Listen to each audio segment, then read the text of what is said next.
तो दोस्तों, आपने सुना होगा विभीषण का नाम, जो कि लंकापति रावण का छोटा भाई था।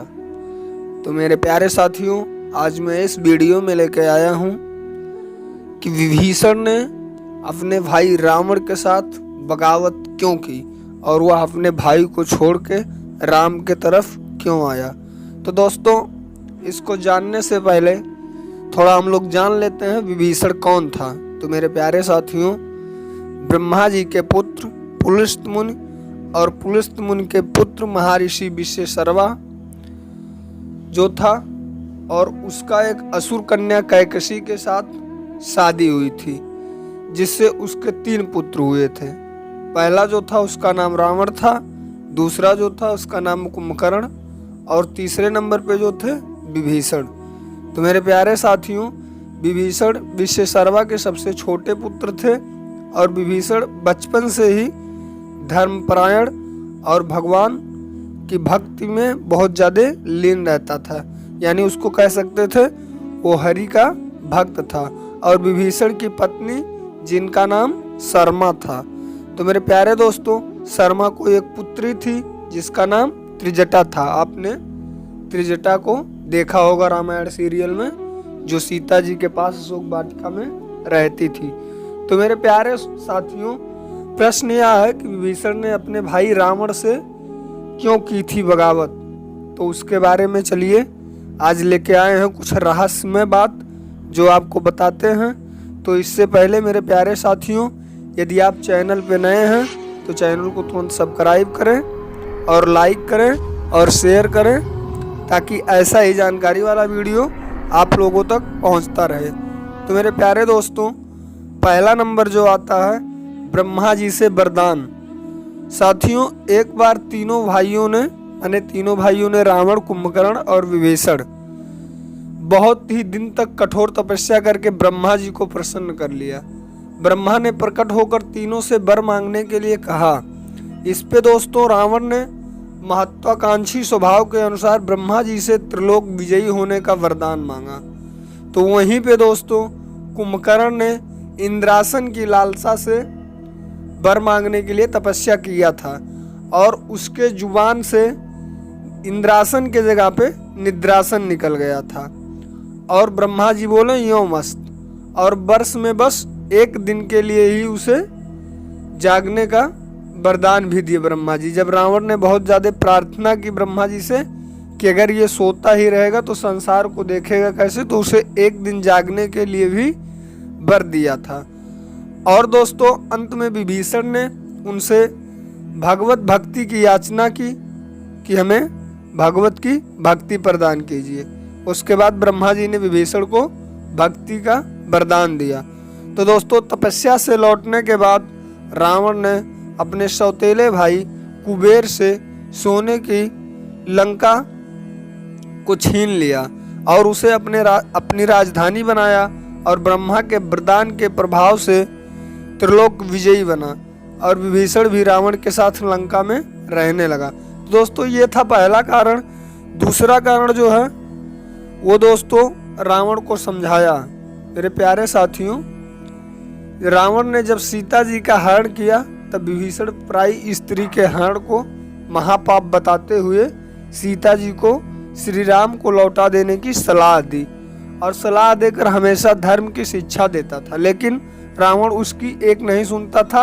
अंत में रावण ने उसे लंका से निकाल दिया। दोस्तों, ये था दूसरा कारण। तीसरा कारण मित्रों, प्रभु का भक्त विभीषण और हनुमान जी का मिलन। आप लोगों ने रामायण सीरियल में देखा होगा कि जब सीता जी का हरण हो जाता है तो हनुमान जी सीता जी की खोज करते हुए लंका में आते हैं, और उन्होंने श्री राम नाम से अंकित विभीषण का घर देखा, और घर के चारों ओर तुलसी के वृक्ष लगे हुए थे। सूर्य उदय के पूर्व का समय था। उसी समय श्री राम नाम स्मरण करते हुए विभीषण जी की निद्रा भंग हुई, और राक्षसों के नगर में श्री राम भक्त को देखकर हनुमान जी को आश्चर्य हुआ, और दोनों राम भक्तों का परस्पर आपस में मिलन हुआ। हनुमान जी ने उनसे पता पूछकर अशोक वाटिका में माता सीता का दर्शन किया। तो दोस्तों ये था तीसरा नंबर। चौथा नंबर मित्रों, आप लोग देखे होंगे कि जब भगवान श्री हनुमान जी ने लंका दहन किया था तो पूरा लंका जल गया था, लेकिन नहीं जला विभीषण का घर। तो चलिए साथियों जानते हैं, जब हनुमान जी लंका दहन कर रहे थे तो उन्होंने अशोक वाटिका को इसलिए नहीं जलाया क्योंकि वहां सीता जी को रखा गया था। दूसरी ओर उन्होंने विभीषण का भवन इसलिए नहीं जलाया क्योंकि विभीषण के भवन के द्वार पर तुलसी का पौधा लगा था और भगवान विष्णु का पावन चिन्ह शंख, चक्र और गदा भी बना हुआ था। सबसे सुखद तो यह था कि उनके घर के ऊपर राम नाम अंकित था। यह देखकर हनुमान जी ने उनके भवन को एक मंदिर समझ के नहीं जलाया। तो मेरे प्यारे दोस्तों, चलिए पांचवा नंबर जानते हैं। तो पांचवें नंबर पे राम के शरण में जो विभीषण राम के शरण में जो दोस्तों राम के शरण हुए विभीषण, ये पांचवा नंबर है। तो साथियों रावण के निकाले जाने के बाद विभीषण के पास कोई और चारा या नहीं बचा और वो प्रभु श्री राम के शरण में चले गए। वे चाहते थे कि निर्दोष लंकावासी न मारे जाएं और लंका में न्याय राज्य का स्थापित हो। तो दोस्तों विभीषण के शरण याचना करने पर सुग्रीव ने श्री राम से उसे शत्रु का भाई व दुष्ट बताकर उनके प्रति आशंका प्रकट की और उसे पकड़कर दंड देने का प्रयत्न किया। हनुमान जी ने उन्हें दुष्ट के बजाय शिष्टाचारी बताकर शरणागत देने की वकालत की। इस पर श्री राम ने विभीषण को शरणागत न देने से सुग्रीव के प्रस्ताव को अनुचित बताया और हनुमान से कहा कि आप विभीषण को शरण देना तो ठीक है, किंतु उसे शिष्ट समझना ठीक नहीं है।